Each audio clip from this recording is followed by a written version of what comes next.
Ma belle-fille m'a servi le dîner dans une assiette fêlée. En 2 ans, c'était la première fois qu'elle ne soignait pas la table. Camille était de ces femmes qui repassent les torchons, qui alignent les couverts au millimètre, qui jettent un verre dès qu'il a la plus petite ébréchure. Et ce soir-là, elle a posé devant moi une assiette ébréchée, fendue en travers, comme ramassée dans une poubelle. J'ai failli ne rien dire. À 72 ans, on apprend à se taire pour avoir la paix. Puis, sans trop savoir pourquoi, j'ai soulevé cette assiette. Et ce que j'ai trouvé en dessous m'a fait appeler la police le soir même. Je suis profondément reconnaissant que tu sois là, avec moi, ce soir. Avant que cette histoire ne se déploie, laisse-moi te poser une question. D'où regardes-tu ou écoutes-tu ceci en ce moment précis? Laisse un commentaire et dis-moi ta ville, ton pays. Ça ne prend que 10 secondes, et ça compte plus que tu ne crois. Une note importante avant de continuer. Certains éléments de cette histoire ont été romancés pour la clarté du récit et pour l'émotion.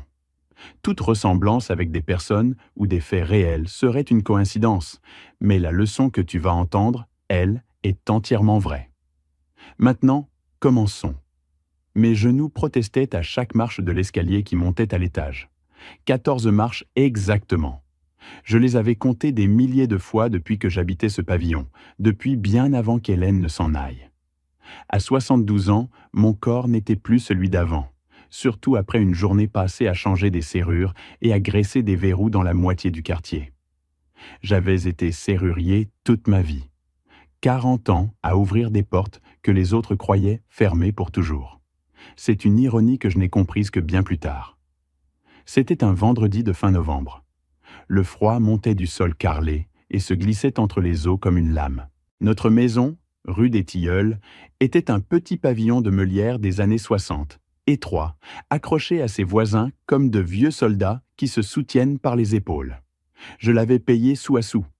J'y avais élevé mon fils. J'y avais enterré ma femme, façon de parler. Car c'est ici qu'elle s'était éteinte, un matin de printemps, dans la chambre du fond. Depuis la mort de Julien, mon fils unique, Camille et la petite Lucie vivaient avec moi. C'était venu naturellement. Du moins, c'est ce que je croyais à l'époque. Après l'accident, Camille s'était retrouvée seule avec une enfant de 5 ans, un loyer qu'elle ne pouvait plus payer et des dettes que Julien avait laissées derrière lui. « Venez à la maison », avais-je dit. « La maison est grande pour un vieux tout seul. On se serrera les coudes. » Elle avait pleuré, m'avait remercié. La petite Lucie, à l'époque, courait encore vers moi en criant « Papy !» avec ses bras tendus. 2 ans avaient passé. 2 ans. Et la petite ne courait plus vers moi. Je dois être honnête sur l'homme que j'étais devenu, parce que c'est important pour comprendre la suite. À 72 ans, je n'étais plus qu'une ombre de l'homme robuste qui avait élevé Julien. Le dos me faisait mal du matin au soir. Mes mains, qui avaient su démonter une serrure les yeux fermés, tremblaient parfois sur les outils les plus simples. Et ma tête, surtout, me jouait des tours. Je perdais le fil de mes phrases. J'oubliais où j'avais posé mes clés, alors que je les posais toujours au même endroit depuis 30 ans. Je me réveillais le matin sans me souvenir d'être monté me coucher. Je mettais tout ça sur le compte de l'âge, du deuil, de la fatigue. C'est ce qu'on m'avait appris à penser. C'est ce qu'on voulait que je pense. Pour gagner 3 sous et garder un peu de dignité, je continuais à faire des petits dépannages dans le quartier. Une serrure grippée chez Madame Lefebvre, un verrou à changer pour le coiffeur du coin, une clé cassée dans une porte de cave. 20 € par-ci, 30 € par-là. À mon âge, et avec une pension complète après 40 ans de cotisation, j'aurais dû vivre tranquille. Mais l'argent n'était jamais là. Les dettes de Julien, Bernard, la mutuelle, les frais de la petite. Camille avait toujours une explication, et je signais. Je hochais la tête, je remontais sur mon escabeau pour gagner 30 € que je ne reverrais jamais. Je posais mes clés dans la coupelle en céramique près de l'entrée, celle qu'Hélène avait faite dans un cours de poterie en 1996, et j'écoutais la maison. La télévision marmonnait au salon, un jeu télévisé, la voix du présentateur étouffée mais enjouée. Une odeur de pot-au-feu flottait depuis la cuisine. Tout avait l'air normal. Tout avait toujours l'air normal, et c'est ça qui, avec le recul, me glace encore. « Lucie ?» appelai-je doucement. Pas de réponse. Juste le pas rapide de Camille dans le couloir, et sa voix, plate, sans chaleur. Elle fait ses devoirs. Le dîner est bientôt prêt, Bernard. Asseyez-vous. Bernard. Toujours Bernard. Jamais papa, jamais même un sourire. Au début, après la mort de Julien, j'avais mis cette froideur sur le compte du deuil. On ne juge pas une veuve qui perd son mari à 33 ans. Mais le deuil, normalement, ça s'adoucit avec le temps. Le sien, lui, durcissait. Mois après mois, Camille devenait plus sèche, plus distante, comme une porte qu'on referme lentement. Et il y avait l'argent. Depuis que je n'arrivais plus à tout suivre, les factures, l'électricité, la mutuelle, les impôts, c'était Camille qui gérait. Ça aussi, c'était venu doucement. Donnez-moi votre carte, Bernard. Je ferai les courses. Laissez-moi m'occuper des virements. Vous vous embrouillez avec l'ordinateur. Signez ici, c'est pour la chaudière. Ma pension tombait sur un compte commun qu'elle administrait. Je touchais un peu plus de 1600 € par mois après une vie de travail et je n'aurais pas su dire où passait cet argent. Je signais ce qu'on me tendait. J'avais confiance. C'était la femme de mon fils. C'était la mère de ma petite fille. Pourquoi aurais-je douté? Je m'assis à ma place habituelle, au bout de la table, dos à la fenêtre. Et c'est là que Camille a posé devant moi cette assiette. L'assiette fêlée. Je la regardais sans comprendre. Une longue fente la traversait, du bord au centre, et un éclat manquait sur le rebord, laissant une arête tranchante. Le pot-au-feu fumait dessus, comme si de rien n'était.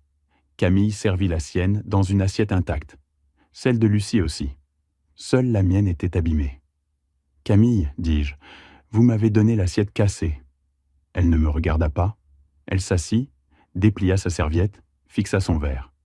Il n'y en avait plus d'autre de propre. « Mangez, ça va refroidir. » C'était faux. Le buffet était plein d'assiettes. Je le savais, et elle savait que je le savais. Mais sa voix avait quelque chose que je n'avais jamais entendu chez elle. Pas de la sécheresse, de la peur.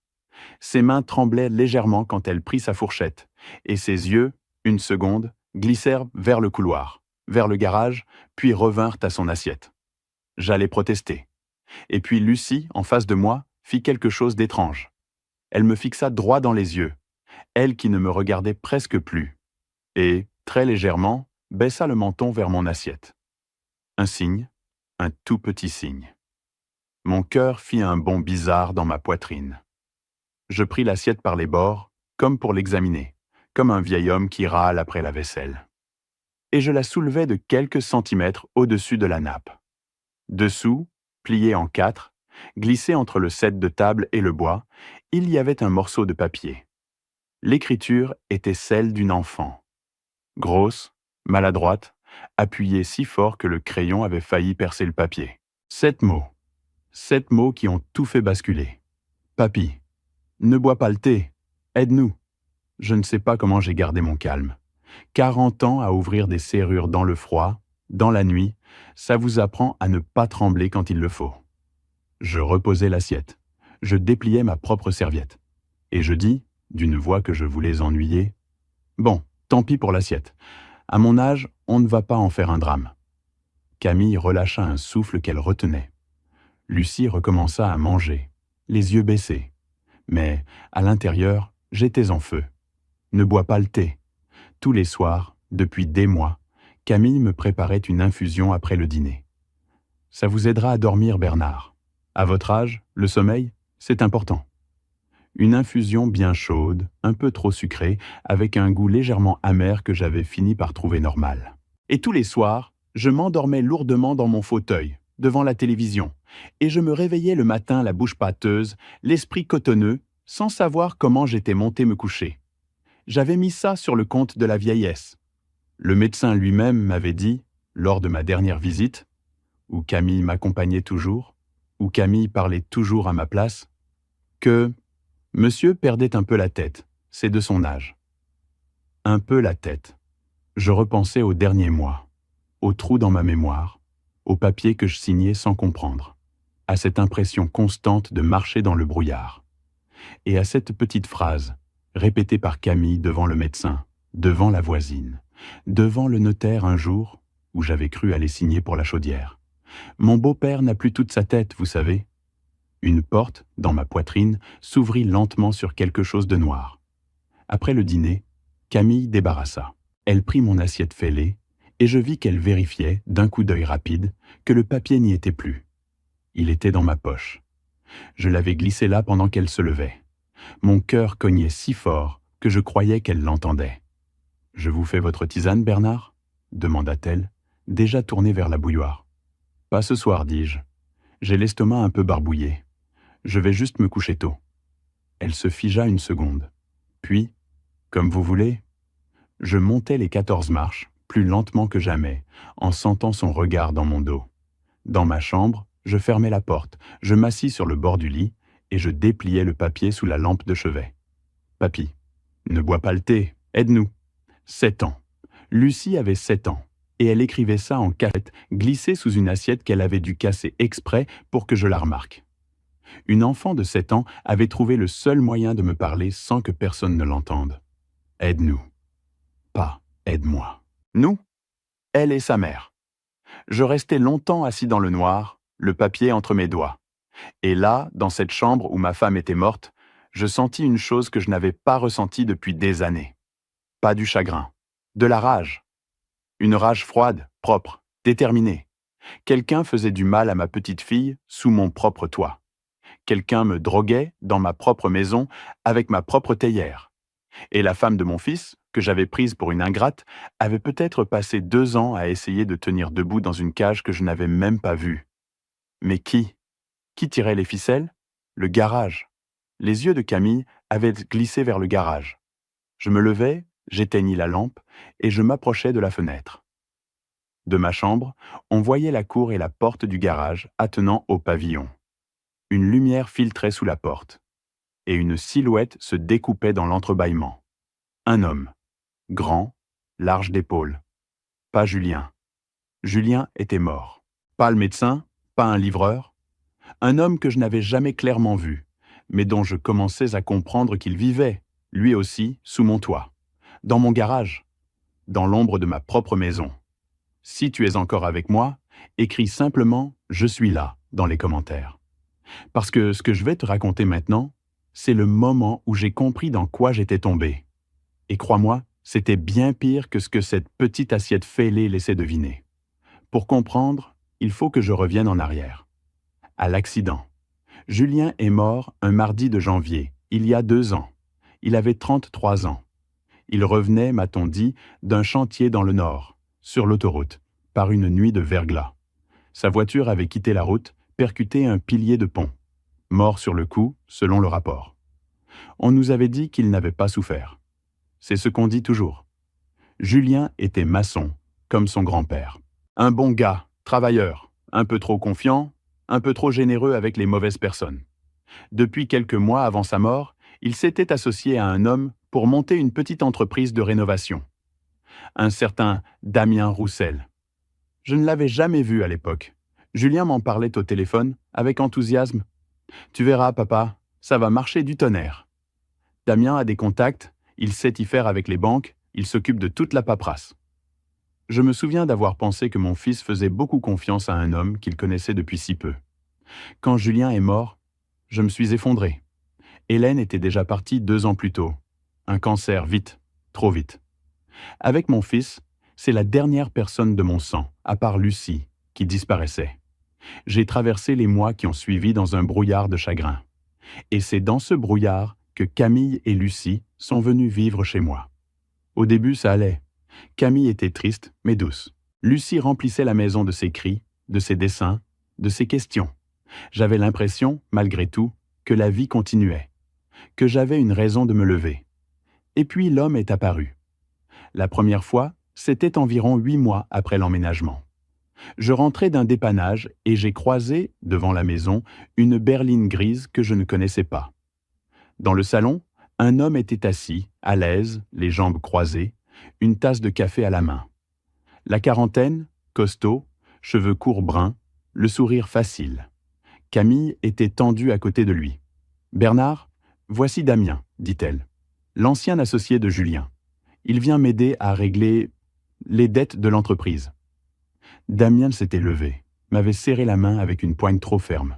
« Monsieur le moine, toutes mes condoléances. Julien était comme un frère pour moi. Je ferai tout ce que je peux pour aider sa famille. Sa famille, comme s'il en faisait déjà partie. Sur le moment, j'avais été touché même. Un homme qui venait aider la veuve de son associé, qui s'occupait des dettes, qui prenait sur son temps. Mais quelque chose, dans son regard, ne collait pas avec ses mots. Ses yeux faisaient le tour de mon salon comme un acheteur fait le tour d'une maison à vendre. Il regardait les meubles, les murs, la cheminée. Il évaluait. Les semaines suivantes, Damien est venu de plus en plus souvent. Puis il a cessé de venir, parce qu'il n'est plus jamais reparti. Officiellement, il dépannait Camille, en attendant de régler les affaires de Julien. Il s'était installé dans le studio aménagé au-dessus du garage, celui que j'avais retapé autrefois pour Julien quand il était adolescent. Officiellement, il dormait là. Officiellement. Et c'est à partir de ce moment-là que tout a changé. Camille est devenue froide. Lucie, qui dormait jusque-là dans la grande chambre près de la mienne, a été déplacée dans la petite pièce du fond. On a commencé à me dire que mes visites fatiguaient la petite, qu'il fallait la laisser tranquille, qu'elle avait besoin de stabilité. Les repas se sont faits plus silencieux. L'argent a commencé à manquer alors même que je ne dépensais rien. Et ma mémoire a commencé à me lâcher. Je n'avais rien vu. J'avais tout mis sur le compte du deuil et de l'âge. J'avais avalé, soir après soir, une tisane préparée par les mains de celle que je croyais responsable de mon malheur, alors qu'elle était peut-être, elle aussi, une prisonnière. Ne bois pas le thé. Cette nuit-là, je ne dormis pas. Je restais à écouter les bruits de la maison. Vers minuit, j'entendis la porte du garage, des pas dans la cour, la voix grave d'un homme et la voix basse, soumise, de Camille. Il parlait. Je ne comprenais pas les mots, mais je comprenais le ton. Celui qui parlait fort, celle qui se taisait. Et je pris ma décision. Le lendemain, j'appellerai le seul homme au monde en qui j'avais encore une confiance totale.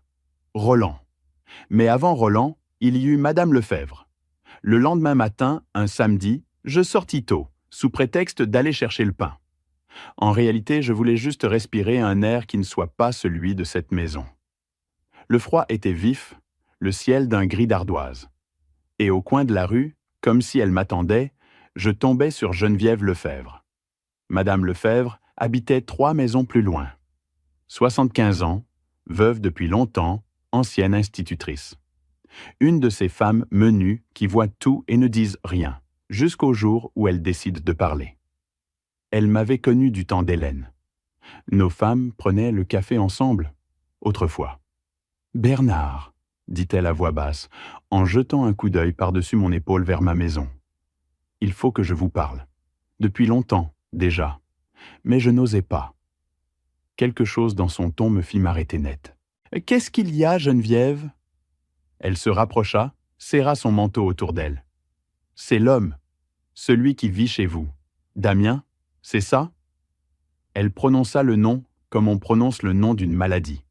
« Je ne veux pas me mêler de ce qui ne me regarde pas, mais il se passe des choses étranges chez vous, Bernard, et je ne suis pas la seule à l'avoir remarqué. » « Quelle chose ?»« La petite, d'abord. Lucie. Avant, elle jouait dans le jardin, elle riait, elle venait me dire bonjour par-dessus la haie. Et puis, d'un coup, plus rien. On ne la voit plus jamais dehors. Quand je la croise dans la rue avec sa mère, elle marche tête baissée, elle ne lève même plus les yeux. Une enfant, Bernard. Une enfant ne devient pas comme ça toute seule. » Mon cœur se serra. « Et vous, continua-t-elle, vous, pardonnez-moi de vous le dire, mais vous n'êtes plus le même. Il y a 1 an, vous me changiez une serrure en bavardant comme une pie, l'œil vif, la blague facile. Maintenant, vous traînez les pieds, vous oubliez vos rendez-vous, vous me regardez parfois comme si vous ne saviez plus qui je suis. J'ai cru que c'était la maladie, le grand âge. Et puis, j'ai pensé à mon frère. » « Votre frère ?»« Mon frère Albert. Il y a 15 ans. Une femme s'était installée chez lui après son veuvage. Elle s'occupait de lui, disait-elle. Elle le soignait. En 2 ans, elle l'a transformé en légume. Elle lui a fait signer tout ce qu'elle voulait. Et le jour où il est mort, soi-disant dans son sommeil, elle avait déjà la maison à son nom. On n'a jamais rien pu prouver. Elle me regarda droit dans les yeux. « Bernard, Ce que je vois chez vous, c'est exactement ce que j'ai vu chez Albert. Exactement. Et je m'en voudrais toute ma vie si je ne vous disais rien. Je restais sans voix. Le pain, la rue, le froid, tout avait disparu. Il ne restait que cette petite femme et ces mots qui confirmaient, un à un, l'horreur que je commençais à peine à deviner. Il y a autre chose, ajouta-t-elle plus bas encore. La nuit. Plusieurs fois, j'ai vu cet homme partir tard, vers minuit, et revenir au petit matin.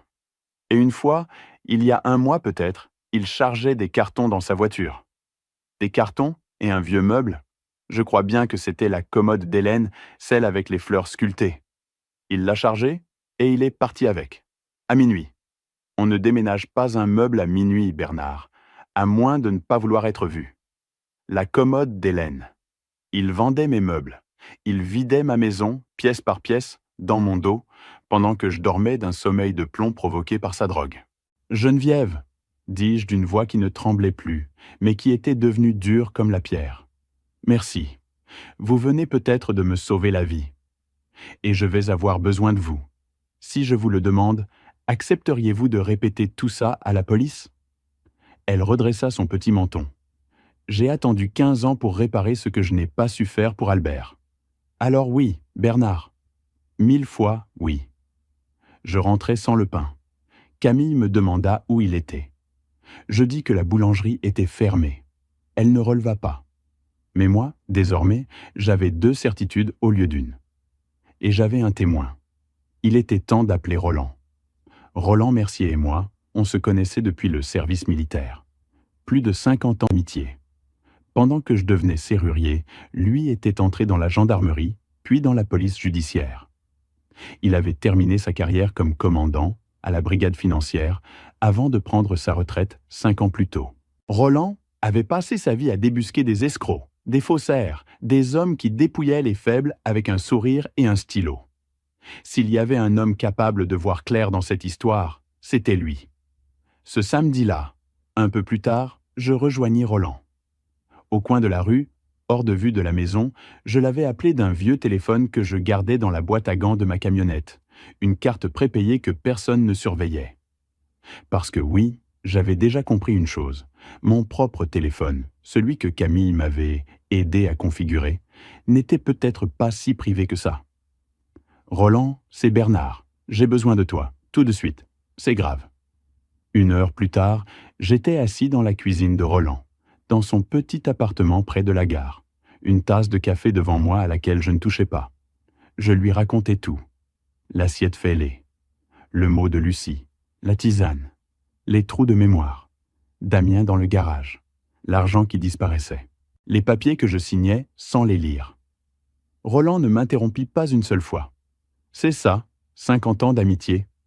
On t'écoute sans te demander si tu es sûr. Quand j'eus fini, il resta silencieux un long moment, les mains posées à plat sur la table. « Bernard, dit-il enfin, je vais te poser des questions et il faut que tu me répondes franchement. » Il prit un crayon et un bloc-notes. « Cette tisane, tu en as encore ? » ?»« Non, c'est elle qui la prépare. Elle range tout. » »« Bien. Première chose, ce soir, tu ne montes pas te coucher, avant d'avoir prélevé un peu de ce qu'elle te donne. Si elle t'en refait une, tu fais semblant de boire et tu en gardes. Dans un petit pot, n'importe quoi de propre. On la fera analyser ? Il écrivit. Deuxième chose, ces papiers que tu signes. Tu te souviens d'avoir signé chez un notaire ? Je fronçai les sourcils. La mémoire revenait par bribes, à travers le brouillard. Oui, il y a 2 ou 3 mois. Camille m'a emmené. Elle a dit que c'était pour mettre la maison en règle, pour éviter des problèmes de succession à cause des dettes de Julien. J'ai signé. Je ne me souviens pas bien. J'étais vaseux ce jour-là. Roland leva les yeux. Son visage, d'habitude calme, s'était durci. Bernard, une maison, ça se met en règle, comme tu dis, mais ça peut aussi se donner, se vendre, se mettre au nom de quelqu'un d'autre. Si tu as signé un acte devant notaire dans un état où tu ne comprenais pas ce que tu signais, on a peut-être un très très gros problème. Le froid me prit jusqu'aux os. Tu crois que... Je ne crois rien encore, coupa-t-il. Mais je connais ce genre d'affaires. un homme s'installe chez une veuve fragile. Il isole la famille. Il prend la main sur l'argent. Il fait déclarer le vieux sénile pour pouvoir agir à sa place ou le drogue pour qu'il signe. Et au bout du compte, il rafle tout. Les comptes, la maison, la pension. C'est de la maltraitance financière sur personnes âgées. J'en ai vu des dizaines. Et souvent, ça finit mal. Comment ça mal? Roland me regarda droit dans les yeux. Une fois que tout est à leur nom, Bernard, tu deviens un témoin gênant. Et les personnes âgées, ça meurt facilement. Une chute dans l'escalier. Une erreur de médicament. Un cœur qui lâche. Personne ne pose de questions. Ne bois pas le thé. Lucie ne m'avait pas seulement averti d'un danger, elle m'avait peut-être sauvé la vie. Il y a la petite, dis-je, la voix soudain rauque. Lucie. Quoi qu'on fasse, il ne faut pas qu'il lui arrive quelque chose. On la mettra hors de danger en priorité, dit Roland. Mais écoute-moi bien. Pour l'instant, tu ne changes rien. Tu ne montres rien. Tu joues le vieux fatigué qui se mêle de ses affaires. Si Damien sent que tu as compris, il accélérera. Et là, on ne pourra plus te protéger. Je hochai la tête. J'avais ouvert des milliers de serrures dans ma vie. Cette fois, c'est ma propre maison qui était devenue un piège. Et il fallait que j'en trouve la clé sans que personne ne m'entende tourner la poignée. 4 choses, dit Roland en écrivant sur son bloc. 4 choses à faire, dans l'ordre. 1. Prélever la tisane et la faire analyser. 2. Retrouver l'acte signé chez le notaire et savoir ce qu'il dit vraiment. 3. Remonter l'argent, la pension, les comptes, où va tout ce qui disparaît. 4. Découvrir qui est vraiment Damien Roussel. « Et la petite ?» demandai-je. « La petite ?» dit Roland en posant son crayon, « c'est la raison pour laquelle on ne se trompera pas. » Les soirs qui suivirent, je rejouais chaque jour la comédie du vieil homme. C'était le rôle le plus difficile de ma vie. Le matin, je faisais semblant de me réveiller groggy, hébété, alors que mon esprit, privé de drogue, redevenait clair comme une vitre lavée. Le soir, je faisais semblant de m'endormir lourdement dans mon fauteuil, alors que je restais éveillé des heures à écouter chaque bruit de la maison. Et chaque soir, je récupérais un peu de ma tisane dans un pot de confiture que je cachais ensuite au fond de ma boîte à outils, dans le garage, le seul endroit où il n'allait jamais fouiller, parce que c'était le territoire du vieux serrurier sénile.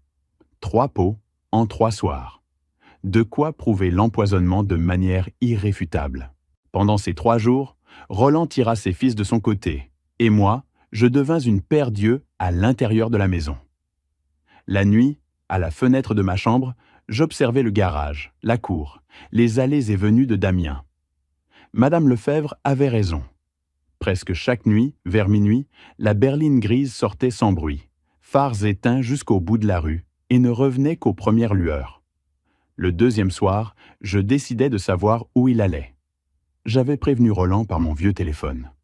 À 11 heures, il gara sa voiture 2 rues plus loin, dans l'ombre, et m'attendit. Je sortis par la porte de la cuisine, sans bruit, en serrurier qui sait faire glisser un verrou sans qu'il chante. Le froid de la nuit me coupa le souffle, mais j'étais plus vivant que je ne l'avais été depuis des mois. Je rejoignis la voiture de Roland. « Tu es sûr de toi ?» me demanda-t-il en me tendant un thermos de café. « À ton âge, jouer les détectives la nuit ?»« À mon âge, répondis-je. Je n'ai plus de temps à perdre. » À minuit 7, la berline grise glissa hors de la rue des Tilleuls. Roland attendit 5 secondes, puis démarra, tous feux éteints lui aussi sur les premiers mètres. Nous le suivîmes à distance, 2 voitures derrière, comme Roland savait le faire après 30 ans de filature. Damien traversa la ville endormie, puis la zone commerciale, et s'engagea enfin dans une rue bordée d'entrepôts et de boxes de stockage, ces hangars métalliques qu'on loue au mois pour entasser ce qu'on ne veut pas chez soi, ou ce qu'on ne veut pas qu'on trouve chez soi. Il s'arrêta devant un box, leva le rideau métallique, alluma une ampoule nue. Roland se gara au loin, moteur coupé. Avec une petite paire de jumelles, je regardai, et je vis ma vie entassée dans ce box. La commode d'Hélène, les chaises de la salle à manger que j'avais cru parties chez le restaurateur, le service en porcelaine de ma mère, des cartons étiquetés à la main, argenterie, bijoux H, outils eBay. Il avait vidé ma maison, objet précieux par objet précieux, pour les revendre. Et au milieu de tout ça, sur une table pliante, un ordinateur portable, des classeurs, des piles de papier. Ce n'est pas qu'un voleur de meubles, murmura Roland, les jumelles aux yeux. Regarde les classeurs. C'est son bureau, son vrai bureau. Là-dedans, il y a tout. Ses comptes, ses dossiers, ses autres victimes. D'autres victimes? Un homme comme lui ne fait jamais un seul coup, Bernard. Toi, tu es l'affaire en cours. Mais je te parie qu'il a 2 ou 3 autres vieux en réserve, ailleurs, à différents stades. Il baissa les jumelles. Ce box, c'est de l'or pour l'enquête, mais on n'y touche pas.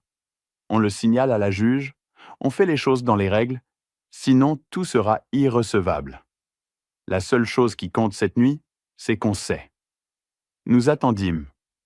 Damien resta 1 heure dans son box, à pianoter sur son ordinateur, à trier des papiers. Puis il rabaissa le rideau, cadenassa et repartit. Nous ne le suivîmes pas au retour. Je rentrai à pied par les ruelles et me reglissai dans la maison endormie par la porte de la cuisine, le cœur battant, mais l'âme étrangement calme. J'avais vu l'antre de l'homme qui me dépouillait, et je savais désormais que je n'étais qu'un nom sur une liste. Combien d'autres vieillards, seuls, en deuil, dormaient en ce moment d'un sommeil empoisonné, pendant que cet homme vidait leur vie dans des hangars de tôle? Cette pensée-là acheva de transformer ma peur en mission. Le 3e soir, Damien dîna avec nous. C'était la première fois depuis longtemps qu'il se montrait à table en ma présence. Peut-être pour me surveiller, peut-être par arrogance. Il mangeait avec appétit, parlait fort, riait de ses propres blagues. Il appelait Lucie « ma puce » d'une voix mielleuse, et je vis la petite se recroqueviller chaque fois qu'il le faisait. Il posa une fois sa grosse main sur l'épaule de Camille, et je vis Camille se raidir sous cette main comme sous un poids. « Alors, Bernard ?» dit Damien en pointant sa fourchette vers moi, « toujours à grimper aux échelles à votre âge? Vous devriez lever le pied. À 72 ans, faut penser à se reposer. Laissez les jeunes s'occuper de tout. » Il sourit. « On est là pour ça, nous. La famille. » « Vous avez sans doute raison, » dis-je avec un sourire de vieillard docile. À l'intérieur, je l'aurais étranglé. Après le dîner, comme chaque soir, Camille me prépara la tisane. Je la vis verser l'eau bouillante, ajouter le sachet, et, d'un geste rapide, dos tourné, croyant que je ne voyais pas, y mêler quelque chose qu'elle prit dans le tiroir près de l'évier. Une poudre, quelques gouttes, je ne pus pas voir quoi, mais je vis son visage. Elle ne le faisait pas avec malveillance. Elle le faisait avec terreur, en jetant un regard vers le salon où Damien s'était installé devant la télévision. On la forçait. J'en étais maintenant certain. Elle posa la tasse devant moi. « Tenez, Bernard, pour bien dormir. »« Merci, ma fille, » dis-je. Et le mot « ma fille » la fit tressaillir, comme si je l'avais touchée à un endroit sensible. Je portai la tasse à mes lèvres. Je fis semblant de boire.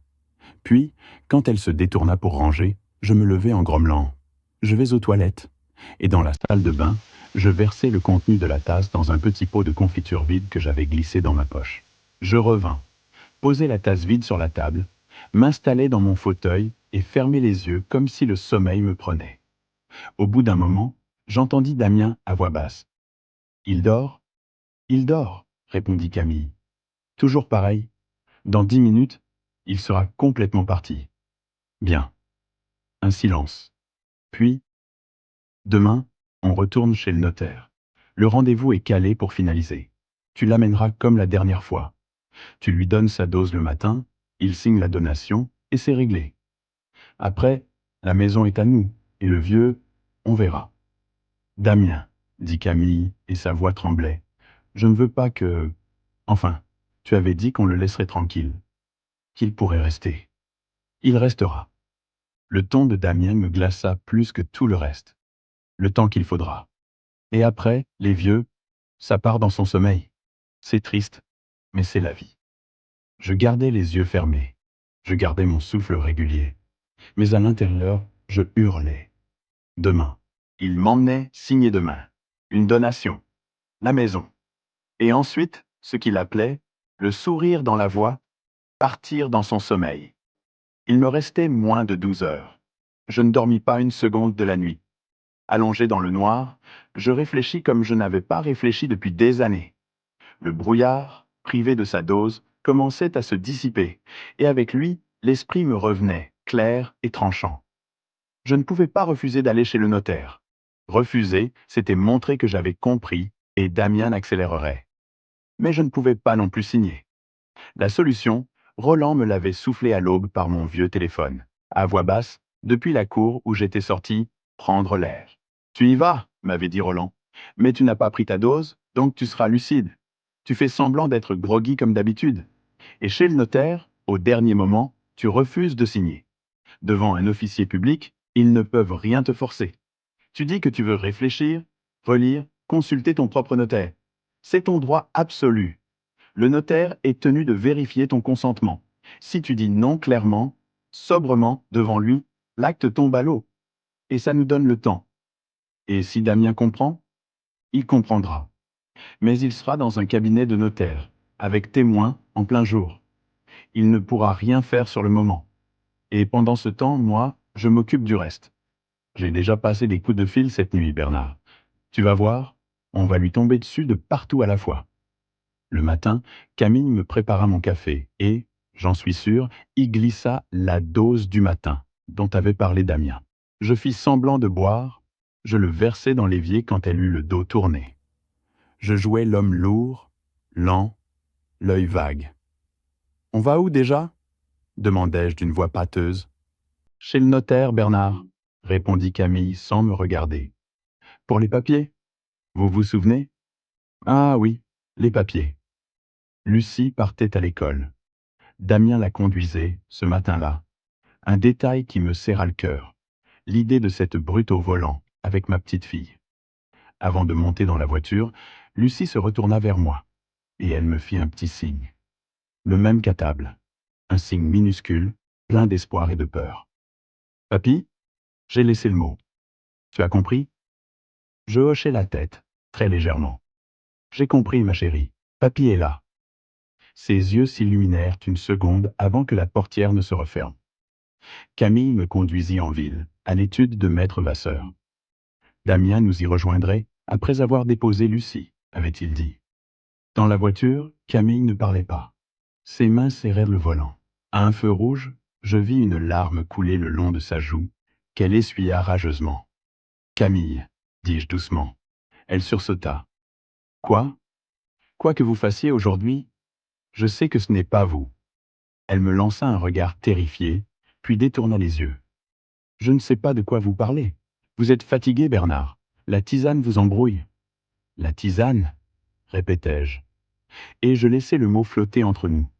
Le feu passa au vert. Elle ne dit plus rien, mais je vis ses épaules se mettre à trembler. Le trajet jusqu'à l'étude me parut durer des heures. Chaque feu rouge était une éternité. Je répétais dans la tête le seul mot qui comptait, ce petit mot de 2 syllabes qui allait tout faire basculer. Non. Un mot que je n'avais plus eu le droit de dire depuis 2 ans. Un mot qu'on m'avait dissous dans une tisane sucrée. Et je me rendais compte, à mesure que nous approchions, que toute cette histoire tenait à ça, à un homme qui retrouvait le droit de dire non. Je pensais à Lucie, à son petit signe du menton la veille au matin. Je pensais à Madame Lefebvre et à son frère Albert. Je pensais à Roland, quelque part en ville, en train d'orchestrer ce qui devait l'être. Je pensais surtout à Hélène, et à la promesse que je lui avais faite. Veille sur eux, Bernard. J'avais cru veiller sur eux en signant tout ce qu'on me tendait, en payant, en me taisant. Je comprenais maintenant que veiller sur les siens, c'est parfois exactement l'inverse. Refuser, douter, ouvrir les portes que les autres veulent garder fermées. À l'étude, on nous fit patienter dans une salle d'attente aux fauteuils en cuir. Maître Vasseur nous reçut peu après. Un homme d'une 60aine d'années, soigné, méthodique. Sur son bureau, un dossier épais et un acte de plusieurs pages. Bien, dit-il, en chaussant ses lunettes, nous sommes réunis pour la signature de la donation consentie par Monsieur Bernard Lemoine. Il me regarda. Monsieur Lemoine, vous confirmez que vous souhaitez donner la pleine propriété de votre maison 6 rue des Tilleuls à... Il consulta l'acte. Toine à Madame Camille Lemoine, votre belle-fille, qui aura ensuite, selon l'acte annexe, mandat de gestion accordé à Monsieur Damien Roussel. Donc voilà. La maison à Camille, pour la façade, pour que ça ait l'air familial. Et le contrôle réel à Damien, par un mandat. L'homme du garage devenait, d'un trait de plume, le maître de tout ce que j'avais bâti en 40 ans. Au même moment, la porte s'ouvrit. Damien entra, tout sourire, soufflant qu'il s'excusait du retard, la circulation, et il s'assit à côté de Camille, posant cette main lourde sur la table comme un propriétaire. Maître Vasseur poussa l'acte vers moi et me tendit un stylo. « Si vous voulez bien parapher chaque page et signer la dernière, monsieur le moine. » Je pris le stylo. Je regardais la première page, et je relevai la tête, l'œil clair, la voix nette, sans la moindre trace de pâteux.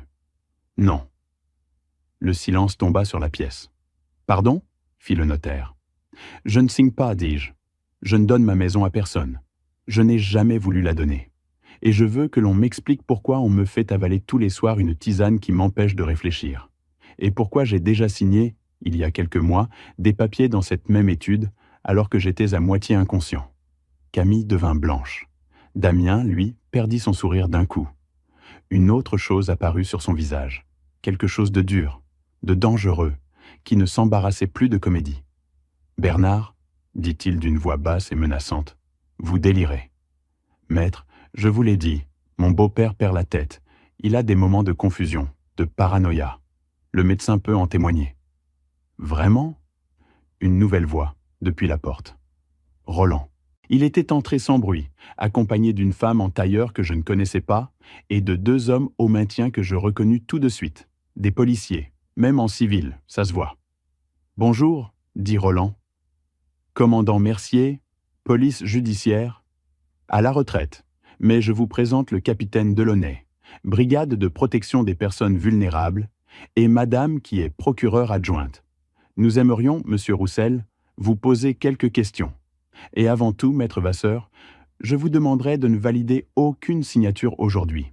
Cet acte fait l'objet d'une enquête. » Damien se leva si brusquement que sa chaise tomba. Mais je vais trop vite. Avant ce matin chez le notaire, il y avait eu 3 jours. 3 jours où, pendant que je jouais le vieillard docile à la maison, Roland avait tiré sur tous les fils en même temps. Et ce qu'il avait découvert dépassait tout ce que j'avais imaginé. Le premier jour, il avait porté ma tisane à un ami pharmacien toxicologue. Le résultat était tombé en 24 heures. La tasse contenait une dose massive de benzodiazépine, des somnifères puissants, sur ordonnance, ainsi que des traces d'un anticholinergique qui provoque, à la longue, confusion, perte de mémoire et désorientation. À petite dose, tous les soirs, pendant des mois. De quoi transformer un homme lucide en vieillard qui n'a plus toute sa tête? De quoi le faire passer pour incapable? De quoi le tuer, aussi, si l'on augmentait la dose le bonsoir? C'est une intoxication volontaire, Bernard, m'avait dit Roland au téléphone, la voix grave. Caractérisée. On t'empoisonnait à petit feu. Le 2e jour, Roland avait remonté l'argent. Avec l'aide d'un ancien collègue et d'une réquisition que la procureure avait accepté d'engager au vu de l'analyse toxicologique, il avait eu accès au mouvement bancaire. Et là, le tableau s'était dessiné, glaçant. Ma pension, 1 640 € par mois, tombait bien sur le compte commun. Mais dans les heures qui suivaient, chaque mois, la quasi-totalité était virée vers un autre compte. Un compte ouvert au nom d'une société, DR Rénovation Service, une coquille vide dont le gérant unique était Damien Roussel. En 2 ans, près de 38 000 € de ma pension étaient passés par ce circuit. À cela s'ajoutaient mes économies. Un livret que j'avais mis de côté toute ma vie, près de 22 000 €, vidé en 3 virements, pour régler les dettes de Julien, m'avait-on dit. 60 000 € au total, tout ce que j'avais cru garder pour Lucie. Et il y avait pire. Sur le compte de la société de Damien, Roland avait repéré d'autres entrées régulières, venant de sources qu'il était en train d'identifier. Des sommes plus importantes. Damien ne se contentait pas de me dépouiller. J'étais une victime parmi d'autres. Le 3e jour, Roland avait découvert qui était vraiment Damien Roussel. « Bernard, m'avait-il dit, et je l'avais rarement entendu aussi sérieux, assieds-toi avant que je te dise ça. » Damien Roussel avait déjà été condamné. 2 fois. La première pour abus de faiblesse sur personne âgée. Il s'était installé chez une veuve de 78 ans. L'avait isolé de ses enfants, lui avait fait signer un testament en sa faveur. La vieille dame était morte de sa belle mort, 3 mois après la signature. La famille avait porté plainte, mais faute de preuves suffisantes sur les circonstances du décès, Damien n'avait été condamné que pour l'abus de faiblesse et n'avait fait que quelques mois de prison. La deuxième condamnation concernait une escroquerie, une fausse entreprise de rénovation, des chantiers facturés et jamais réalisés, des clients ruinés. Le mode opératoire était toujours le même. Un homme charmeur, des contacts dans le bâtiment, une société écran et une cible. Les personnes seules, vulnérables, en deuil. Des familles brisées dans lesquelles il se glissait comme une lame dans une plaie. Avant de te raconter la dernière chose que Roland a découverte, la pire de toutes, celle qui concerne mon fils, j'ai besoin que tu fasses quelque chose pour moi. Si tu es encore là, écris 3 mots dans les commentaires. Je suis là. C'est tout. Juste pour me dire que tu n'es pas parti. Parce que ce que je vais te dire maintenant, c'est le cœur de toute cette histoire. C'est là que tout bascule pour de bon. Et je préfère ne pas le dire à une salle vide. Et Julien ? Avais-je demandé à Roland, la gorge nouée. Comment Julien est-il tombé sur un type pareil ? Roland avait marqué un silence. Un de ces silences qui annoncent le pire. C'est là que ça devient grave, Bernard. J'ai repris le dossier de l'accident de ton fils. Mon cœur s'était arrêté. L'accident a été classé sans suite. Verglas, perte de contrôle, choc contre un pilier. Mais en relisant le rapport, il y a des choses qui ne collent pas. Julien avait découvert, dans les semaines avant sa mort, que son associé détournait l'argent de l'entreprise. Il y a des mails, Bernard. Julien menaçait Damien de tout révéler, de porter plainte. Et puis, 10 jours plus tard, il meurt sur une route qu'il connaissait par cœur, par une nuit où, selon la météo de l'époque, il n'y avait pas de verglas signalé sur ce tronçon. J'avais dû m'asseoir. La pièce tournait. Tu es en train de me dire que... Je suis en train de te dire que la mort de ton fils n'était peut-être pas un accident, et que l'homme qui dort dans ton garage, qui empoisonne ton thé et qui voulait te faire signer ta maison ce matin, est peut-être celui qui a tué Julien. Voilà ce que Roland avait trouvé. Voilà pourquoi, ce matin-là, chez le notaire, quand j'ai dit non et que Damien s'est levé d'un bond, les policiers étaient déjà là. Reste avec moi. Parce que ce qui s'est passé ensuite, dans ce cabinet de notaire, je ne suis pas prêt de l'oublier. Vous n'avez rien, cracha Damien en se redressant de toute sa taille. Vous m'accusez de quoi ? Aider une veuve ? C'est elle qui gère tout. Il pointa Camille du doigt. C'est elle qui prépare les tisanes. C'est elle qui a emmené le vieux ici. Moi, je ne fais que conseiller. Et là, quelque chose se brisa chez Camille. Elle se leva, tremblante, et pour la première fois depuis 2 ans, je la vis le regarder en face, lui, l'homme qui la terrorisait. « Tu mens, dit-elle d'une voix d'abord faible, puis de plus en plus forte. Tu mens comme tu as toujours menti. » Elle se tourna vers les policiers, vers la procureure. « C'est lui qui m'a obligé. Il m'a dit que si je ne faisais pas exactement ce qu'il disait, il s'en prendrait à Lucie. Il m'a montré... » Sa voix se brisa. Il m'a montré ce qu'il avait fait à Julien. Il m'a dit que mon mari n'était pas mort dans un accident. Il me l'a dit pour que je comprenne ce dont il était capable. Il a tué Julien parce que Julien allait le dénoncer. Et ensuite, il s'est installé chez nous comme un parasite, et il m'a dit que si je parlais, ma fille aurait un accident, elle aussi. Le silence dans la pièce était total. Tous les soirs, continua Camille en pleurant, je préparais cette tisane à Bernard. Tous les soirs, je le droguais en sachant ce que je faisais. Parce qu'il me tenait. Parce que j'avais trop peur. Parce que je ne savais pas comment sortir de ce cauchemar sans qu'il tue ma fille. Elle se tourna vers moi, le visage ruisselant. « Pardon, Bernard. Pardon, je suis un monstre. Mais Lucie, il fallait que Lucie soit protégée. Quand j'ai compris qu'il voulait vous faire signer la maison aujourd'hui et qu'après il vous... » Elle ne put pas finir. « L'assiette, dis-je doucement. C'est vous. » Elle hocha la tête. Je ne pouvais pas vous parler, il y avait des micros, il écoutait tout. Alors j'ai dit à Lucie d'écrire un mot et de le cacher sous votre assiette. Et j'ai cassé une assiette exprès, pour que vous la remarquiez, pour que vous la souleviez. C'était notre seule chance. Une enfant de 7 ans et sa mère terrorisée. une assiette fêlée et 7 mots griffonnés au crayon. C'était tout ce qu'elles avaient eu pour appeler au secours. Et ça avait suffi. Damien éclata d'un rire mauvais et fit un pas vers la porte. « C'est fini ce cirque. Vous n'avez aucune preuve de meurtre. Des soupçons sur un accident classé, le délire d'une femme hystérique, une analyse de tisane qu'elle reconnaît avoir préparée elle-même. Bonne chance avec ça. » Il avança vers la sortie. Le capitaine Delaunay lui barra le passage. « Monsieur Roussel, vous êtes placé en garde à vue. Pour abus de faiblesse, escroquerie et administration de substances nuisibles. Pour le reste, la mort de Julien Lemoine, l'enquête est rouverte à compter de ce matin. Veuillez nous suivre sans faire d'histoire. »« Vous n'avez rien sur l'accident » hurla Damien. « On a vos relevés bancaires » dit Roland calmement. « On a les mails de menaces de Julien. On a votre casier. On a une analyse toxicologique. Et on a la déposition de Madame Lemoine, qui vient de vous citer comme l'auteur de l'empoisonnement et de menaces de mort sur un enfant. Vous savez quoi, Damien ? Pour un homme qui se croyait si malin, vous avez laissé beaucoup de traces. Les hommes comme vous croient toujours qu'ils sont plus intelligents que tout le monde. C'est ce qui finit par vous perdre. » Damien tenta de forcer le passage. Les 2 policiers le maîtrisèrent sans peine, et les menottes claquèrent sur ses poignets. Il se débattit, jura, menaça, mais son monde, le monde qu'il avait bâti sur le deuil et la peur des autres, s'effondrait sous lui.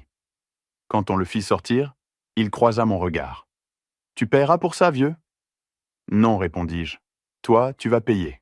Pour mon fils, pour ma maison, et surtout, pour avoir fait écrire à une petite fille de 7 ans un appel au secours sous une assiette. Ça, je ne te le pardonnerai jamais. » On l'emmena. Le plus important venait après. Pendant que Damien partait en garde à vue et que Camille faisait sa déposition, je n'avais qu'une idée en tête. Lucie. Lucie était à l'école et Damien l'y avait conduite ce matin-là. Il était hors d'état de nuire maintenant, mais l'angoisse me tordait le ventre. Roland conduisit lui-même. À l'école, le capitaine Delaunay avait déjà prévenu la directrice. On me laissa aller chercher ma petite fille. Quand Lucie sortit de sa classe et qu'elle me vit, dans le couloir, debout, droit, l'œil clair, sans cette tête de vieillard groggy qu'elle avait dû voir chaque matin depuis des mois, elle s'arrêta net. Puis elle comprit, et elle se mit à courir. « Papy !»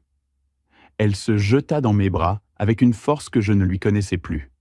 Je la serrai contre moi, ma petite fille, en sentant son petit cœur cogner contre ma poitrine, et je pleurais sans honte, là, au milieu du couloir d'une école. « Tu as compris, papy ?» murmura-t-elle dans mon cou. « Tu as soulevé l'assiette. » J'ai soulevé l'assiette, ma chérie. Et tu sais quoi ? Tu es la petite fille la plus courageuse que je connaisse. C'est toi qui nous as sauvés. Toi. Le monsieur, il va revenir ? Sa voix tremblait.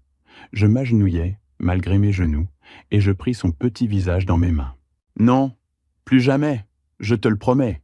Et tu sais que papy, quand il promet quelque chose, il le tient. Elle hocha la tête, gravement, et posa son front contre le mien. Sur le chemin du retour, dans la voiture de Roland, elle me raconta, à sa manière, par bribes, comme les enfants racontent les choses trop grosses pour eux. Le monsieur qui criait fort, maman qui pleurait la nuit, l'interdiction de venir me parler, de me faire des câlins. La peur, surtout. Cette peur permanente qui avait rempli la maison depuis des mois et que, moi, dans mon brouillard de drogue, je n'avais même pas su nommer. Et puis cette idée, la sienne, soufflée par sa mère, le mot, l'assiette. Maman m'a dit que tu étais serrurier, papy, que tu savais ouvrir les portes que les autres ne savaient pas ouvrir. Alors j'ai pensé que si je te donnais une toute petite clé, tu trouverais la serrure. Je dus me détourner vers la vitre pour qu'elle ne me voie pas pleurer encore. Une toute petite clé. 7 mots sous une assiette fêlée. Et le vieux serrurier avait trouvé la serrure. Ce soir-là, après que Lucie se fut endormie chez Roland, car nous ne pouvions évidemment pas rentrer rue des Tilleuls tout de suite, le temps que la maison soit sécurisée et que Camille soit auditionnée. Roland et moi restâmes seuls dans sa cuisine. 2 vieux hommes, une bouteille de marque et le silence d'après la tempête. « Je ne te remercierai jamais assez, dis-je enfin. Sans toi, je serais déjà mort. Lucie aussi, peut-être. Roland fit tourner son verre entre ses doigts sans répondre tout de suite. Puis il dit, sans me regarder, « J'avais une fille, Bernard. » Je le fixais.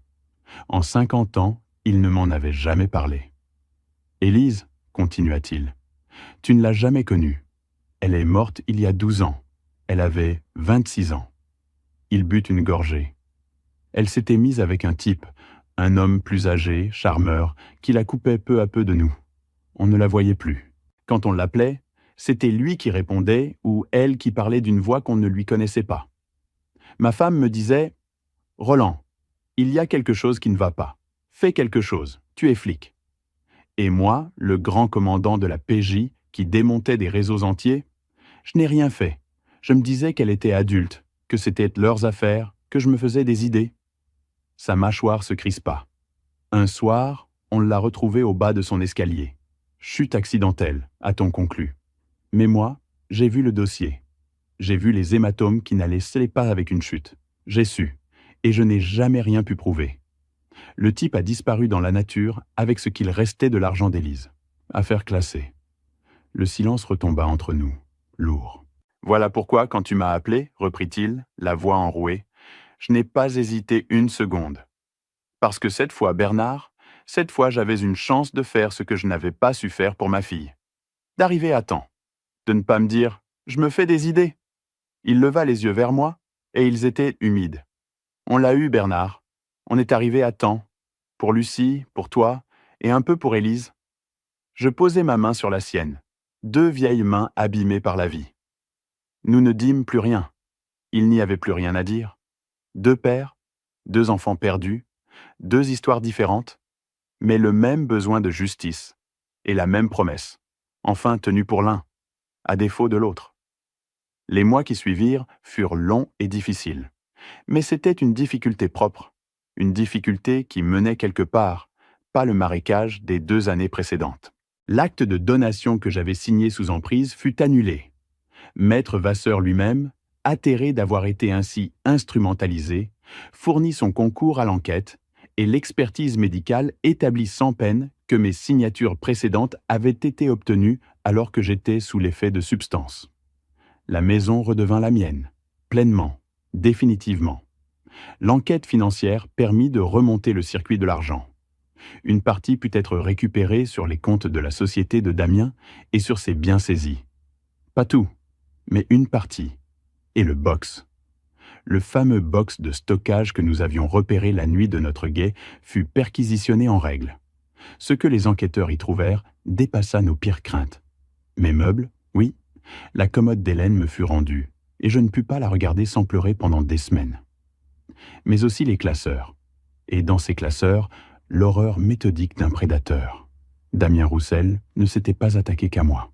Il y avait 2 autres dossiers, 2 autres familles. Un veuf de 81 ans, dans une ville voisine, qu'il aidait par l'intermédiaire d'une nièce de paille. Une dame de 77 ans, isolée, à qui il faisait signer des procurations. Le capitaine Delaunay me confia, des mois plus tard, que notre signalement avait permis de protéger ces 2 personnes avant qu'il ne soit trop tard. Sans une assiette fêlée, sans 7 mots d'enfant, ces 2 vies-là aussi auraient peut-être basculé. Et l'enquête sur la mort de Julien fut bel et bien rouverte. C'est ce qui me tenait le plus à cœur. Les investigations prirent du temps, des mois. La vérité, contrairement au mensonge, ne se construit pas en un jour. Elle se reconstitue patiemment, pièce après pièce, comme on remonte une serrure dont on a perdu le plan. On réexamina d'abord la voiture, qui avait été conservée à la fourrière sans jamais être détruite. Un de ces miracles de l'administration.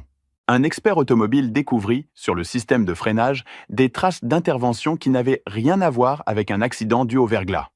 Quelqu'un avait touché au frein. Ensuite, on rééplucha la météo de cette nuit-là. Aucun verglas n'avait été signalé sur ce tronçon précis à l'heure de l'accident. Le verglas du rapport initial était une supposition de complaisance, jamais vérifiée. Puis vinrent les mails. Roland avait retrouvé, dans la sauvegarde de l'ancien ordinateur professionnel de Julien, que Camille avait gardé sans savoir ce qu'il contenait, des échanges sans équivoque. Dans les semaines précédant sa mort, mon fils avait découvert que Damien détournait l'argent des chantiers, falsifiait des factures, ruinait des clients. Julien lui avait écrit, noir sur blanc, qu'il refusait de couvrir ça, qu'il allait tout déclarer, qu'il préférait perdre l'entreprise plutôt que sa conscience. 10 jours plus tard, il était mort. Mon fils n'était pas un imprudent qui s'était tué sur une route gelée. Mon fils était un homme droit qui avait refusé de tremper dans une escroquerie. Et il avait payé ce refus de sa vie. Enfin, il y eut le témoin. Un routier, retrouvé grâce à un appel relancé, se souvenait d'avoir vu, cette nuit-là, 2 véhicules rouler de concert sur ce tronçon, l'un serrant l'autre. Il n'avait pas pensé, à l'époque, qu'il pouvait s'agir d'autre chose qu'une dispute de chauffard.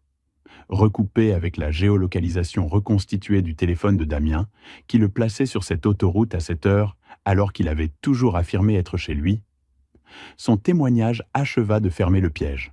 Le faisceau d'indices, pièce après pièce, devint accablant. Et un jour, le capitaine Delaunay m'appela pour me dire les mots que j'attendais depuis 2 ans, sans même oser les espérer. « Monsieur Lemoine, le juge a requalifié les faits. Damien Roussel est mis en examen pour l'homicide volontaire de votre fils. » Je raccrochais et je m'assis par terre, dans mon couloir, et je pleurais comme je n'avais pas pleuré depuis l'enterrement de Julien. Pas de chagrin cette fois, de soulagement.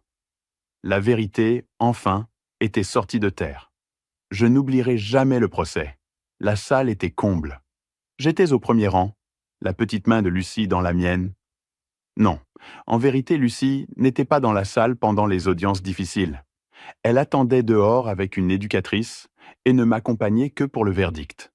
Roland était à côté de moi, droit comme un piquet, en costume sombre, l'ancien commandant rendu à son devoir. Madame Lefebvre était venue témoigner, menue et déterminée, et avait raconté à la barre, de sa voix d'institutrice, tout ce qu'elle avait vu. La petite qui ne riait plus, le vieil homme qui s'éteignait, les meubles chargés à minuit. « J'aurais dû parler plus tôt », avait-elle conclu en me regardant. « Comme j'aurais dû parler pour mon frère. On apprend trop tard que se taire, c'est parfois être complice. » Le toxicologue vint expliquer, courbe à l'appui, ce que contenait ma tisane et ce qu'elle aurait fini par provoquer. Les enquêteurs financiers déroulèrent le circuit de l'argent. L'expert automobile parla des freins de la voiture de Julien. Et puis vint mon tour. Je montai à la barre, mes vieux genoux tremblant un peu, et je racontais. La promesse faite à Hélène sur son lit de mort de veiller sur leur fils et sur leur petite fille. L'arrivée de Camille et de Lucie. L'homme qui s'était glissé dans nos vies. Les 2 ans de brouillard. Et l'assiette fêlée. « Monsieur Lemoine ?» me demanda l'avocate de la défense, d'un ton qui se voulait insinuant. « N'est-il pas exact que vous souffriez de troubles cognitifs? Que votre propre médecin vous jugeait confus? Comment la Cour peut-elle se fier au récit d'un homme dont on a établi qu'il perdait la mémoire ?» Je la regardais bien en face. Et pour la première fois de toute cette histoire, je laissai sortir ce que j'avais gardé serré au fond de moi. « Madame, dis-je, j'ai été serrurier pendant 40 ans. 40 ans à ouvrir des portes que d'autres croyaient closes pour toujours. Si j'étais confus, ce n'est pas parce que je perdais la tête. C'est parce qu'on versait dans mon thé, chaque soir, de quoi me la faire perdre. Rendez-moi mes nuits sans poison, et je vous récite l'annuaire à l'envers. » Un murmure parcourut la salle. La seule chose que je n'ai pas su voir à temps, c'est le mal qui dormait dans mon propre garage. Et de ça, oui, je m'en voudrais jusqu'à la fin. Mais ma mémoire, elle, est parfaitement claire. L'avocate n'insista pas. Le verdict tomba. Damien Roussel fut reconnu coupable d'abus de faiblesse aggravée, d'escroquerie en bande organisée, d'administration de substances nuisibles et, au terme de l'enquête rouverte, de l'homicide volontaire de mon fils Julien. La Cour le condamna à une lourde peine de réclusion criminelle et à me verser des dommages et intérêts qu'il ne pourrait sans doute jamais payer en totalité. Quand le président prononça les mots « coupable du meurtre de Julien Lemoine », je sentis quelque chose se libérer dans ma poitrine, un poids que je portais depuis 2 ans sans même le savoir. Mon fils n'était pas mort par hasard sur une route gelée, et son meurtrier ne dormirait plus jamais dans mon garage. Camille fut reconnue coupable des faits qu'elle avait elle-même avoués, mais le tribunal, retenant la contrainte morale, prononça une peine aménagée, assortie d'un suivi et d'une obligation de soins. Elle ne retourna pas en prison au-delà de sa détention provisoire. Quand le président lui demanda si elle avait quelque chose à ajouter, elle se leva, se tourna vers moi et dit, devant toute la salle, « Je voudrais demander pardon à mon beau-père. Il m'a ouvert sa maison quand je n'avais plus rien. Et je lui ai fait du mal pendant 2 ans. Je sais que rien n'effacera ça. Mais je voudrais qu'il sache que, chaque soir où je lui tendais cette tasse, je mourais un peu. Et que la seule chose qui m'a permis de tenir, c'est de savoir que, peut-être, un jour, je trouverai un moyen de tout arrêter. L'assiette, c'était ce moyen. Je hochai la tête. Je ne dis rien sur le moment. Mais plus tard, dans le couloir du tribunal, je m'approchai d'elle. « Camille ?» Elle baissa la tête, attendant les reproches. « Vous avez fait quelque chose d'impardonnable, dis-je. Vous le savez, et le pardon n'efface pas les conséquences. Vous aurez vos soins, vos obligations, et il faudra des années pour reconstruire la confiance. » Elle hocha la tête, les larmes coulant. « Mais, repris-je, vous avez aussi fait quelque chose que peu de gens auraient le courage de faire. Sous la menace de mort sur votre enfant, vous avez trouvé le moyen de me sauver. Vous avez parlé. Vous avez tout dit, à voix haute, dans ce cabinet de notaire, alors que vous saviez ce que ça vous coûterait. Vous n'êtes pas un monstre, Camille. Vous êtes une mère qui a été prise dans les griffes d'un monstre. Ce n'est pas pareil. » Elle leva les yeux vers moi, incrédule. « Lucie a besoin de sa mère, dis-je. Et moi, je suis fatigué de vivre seul dans une maison silencieuse. On reconstruira. Pas tout de suite. Pas vite, mais on reconstruira. » 1 an plus tard, l'automne était revenu rue des Tilleuls, avec son froid qui monte du sol et ses feuilles qui s'accrochent aux grilles comme de vieux souvenirs. Mais la maison n'était plus la même. La maison respirait, de nouveau. J'avais rouvert l'atelier dans le garage. Oui, dans ce garage. J'avais tout vidé, tout repeint, tout aéré, jusqu'à ce qu'il ne reste plus rien de l'homme qui y avait dormi. Et j'y avais réinstallé mon établi, mes étaux, mes boîtes de clés et de cylindres. Le samedi, Lucie venait m'y rejoindre. « Bon, ma puce ?» Non, je ne disais plus « ma puce », Damien avait sali ce mot. Je disais « ma championne ». Regarde bien, voilà comment on démonte une serrure sans la forcer. « Comme tu as fait pour nous sauver, papy ?» demandait-elle, les yeux brillants. « Exactement comme ça. On cherche le bon point. On y va doucement. Et un jour, ça cède. » Elle se penchait sur l'établi, la langue entre les dents, concentrée comme seuls les enfants savent l'être. Et je revoyais, par-dessus son épaule, l'ombre d'un autre enfant penché au même endroit, 30 ans plus tôt. Julien, mon fils. La justice ne me l'avait pas rendu. Rien ne me le rendrait. Mais elle avait nettoyé son nom, lavé sa mémoire et puni celui qui la lui avait volée. Et ça, je pouvais vivre avec. L'argent récupéré, la part des biens saisis de Damien qui me revenait, ajoutée à ce qu'il restait sur mes comptes une fois la donation annulée, ne représentait pas tout ce qu'on m'avait volé. Mais c'était une somme honnête. Un soir, à la table de la cuisine, sous la lampe, je pris un cahier et je fis une liste, comme je faisais autrefois mes devis de serrurier.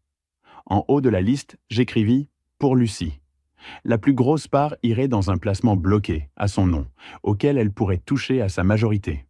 Études, formation, un toit, ce qu'elle voudrait. Personne ne pourrait y toucher avant elle. J'avais appris, à mes dépens, à verrouiller ce qui compte. Une autre part servirait à remettre la maison en état. Refaire la toiture, le tableau électrique, poncer les parquets que je n'avais pas touchés depuis la mort d'Hélène. Et le reste, je le gardais de côté, pour les imprévus. Parce qu'à mon âge, on apprend qu'il y en a toujours. Je regardais cette liste longtemps. Hélène aurait aimé. Elle avait toujours dit que l'argent ne valait que parce qu'on en protégeait. J'avais mis 2 ans et failli y laisser la vie pour le comprendre vraiment. Camille, elle, suivait ses soins, son obligation de travail. Elle avait trouvé un emploi à mi-temps dans une pharmacie, un choix qui pouvait sembler cruel, vu son histoire, mais qu'elle avait fait, je crois, comme une forme de réparation, comme pour rester du bon côté des choses. Elle vivait toujours là, dans la chambre du fond, avec Lucie. Entre nous, ce n'était pas l'amour facile des familles, dans les publicités. C'était quelque chose de plus lent, de plus prudent, mais de plus solide aussi. la confiance qu'on reconstruit pierre à pierre en sachant ce qu'elle a coûté. Il y avait eu un soir, quelques semaines après le procès, où tout aurait pu basculer entre nous. Je l'avais trouvée dans la cuisine, à 2 heures du matin, assise dans le noir, fixant la bouilloire. Elle ne m'avait pas entendu descendre. Camille. Elle avait sursauté, et j'avais vu, à la lueur du réverbère qui entrait par la fenêtre, qu'elle pleurait. « Je n'arrive plus à faire bouillir de l'eau », avait-elle murmuré. « Vous comprenez ? À chaque fois que j'allume cette bouilloire, je revois ce que je vous faisais. Je me dégoûte, Bernard. Comment vous pouvez encore me laisser vivre sous votre toit ? Je ne le comprends pas. » Je m'étais assis en face d'elle. J'avais pris la bouilloire, je l'avais remplie, je l'avais mise à chauffer. Et j'avais préparé 2 tasses de tisane. Une pour elle, une pour moi. J'avais bu la mienne devant elle, lentement, sans la quitter des yeux. « Vous voyez, avais-je dit, de l'eau, des plantes, du sucre, plus rien d'autre. On reprend cette maison telle qu'elle aurait toujours dû être. Une tasse de tisane, ça redevient une tasse de tisane. Une assiette, ça redevient une assiette. Et une famille, ça peut redevenir une famille, si on le veut vraiment, et si on n'oublie jamais ce qui a failli la détruire. » Elle avait pleuré encore, mais autrement. Et le lendemain, elle avait refait bouillir de l'eau sans trembler. Un dimanche, nous sommes allés tous les 3 au cimetière. Sur la tombe de Julien et sur celle d'Hélène, juste à côté, nous avons déposé des fleurs, des marguerites, les préférées d'Hélène. Je me suis agenouillé. Hélène, Julien. C'est réglé, la vérité est sortie. Lucie est en sécurité, et la maison est toujours debout. J'ai tenu bon. Lucie s'agenouilla à côté de moi. « Papy, tu crois que papa et mamie sont fiers de nous ?» Je regardais cet enfant qui avait traversé tant de choses, qui avait eu le courage de glisser 7 mots sous une assiette quand toute la maison était devenue un piège. « Je crois qu'ils sont surtout fiers de toi, ma championne. » Le soir, sur le pas de la porte, en regardant le ciel virer à l'orange et au rose au-dessus des toits, Lucie posa sa tête contre mon bras. « Papy, tout est redevenu normal ?» « Non, dis-je. On a fait notre propre normal. À nous. J'aime bien notre normal, dit-elle. Je passai mon bras autour de ses épaules. J'avais perdu ma femme, j'avais perdu mon fils. Pendant 2 ans, on m'avait dépouillé de mon argent, de ma mémoire, de ma dignité, sous mon propre toit. Mais j'avais encore cette petite. J'avais encore une maison qui respirait. Et j'avais retrouvé, au fond de moi, l'homme que j'avais été. Celui qui ne croyait pas aux portes définitivement fermées. Et à toi qui as écouté cette histoire jusqu'au bout, je voudrais laisser quelque chose. Pas une morale toute faite, juste ce que la vie m'a appris, trop tard, mais pas tout à fait trop tard. Pendant 2 ans, j'ai signé des papiers que je ne lisais pas. J'ai bu une tisane dont je ne me demandais pas ce qu'elle contenait. J'ai laissé le chagrin et l'âge m'arracher ma méfiance, et j'ai pris la froideur d'une femme terrorisée pour de l'ingratitude. J'ai vu une enfant s'éloigner de moi et je me suis dit « c'est l'âge, c'est le deuil, ça lui passera ». J'ai vu un homme s'installer dans mon ombre et je me suis tu pour avoir la paix. Ne fais pas comme moi. Si quelque chose te semble étrange dans ta propre maison, ne te raconte pas d'histoire pour avoir la paix. Si une personne âgée que tu aimes change soudain, devient confuse, isolée, dépendante de quelqu'un qui contrôle tout, pose des questions. Vérifie. Insiste. L'abus de faiblesse sur les personnes âgées est l'un des crimes les plus silencieux qui soient, parce qu'il se déguise en gentillesse, en aide, en famille. Il avance sous le masque du dévouement. Et si un enfant, dans une maison, devient soudain trop sage, trop silencieux, trop apeuré, écoute-le, même quand il ne dit rien, surtout quand il ne dit rien. Parce que parfois, un enfant n'a pas les mots pour appeler au secours. Parfois, il n'a qu'une assiette fêlée et 7 mots griffonnés au crayon. Et il faut quelqu'un, dans sa vie, qui pense encore à soulever l'assiette. Le mal le plus profond ne vient pas toujours d'un inconnu dans la rue.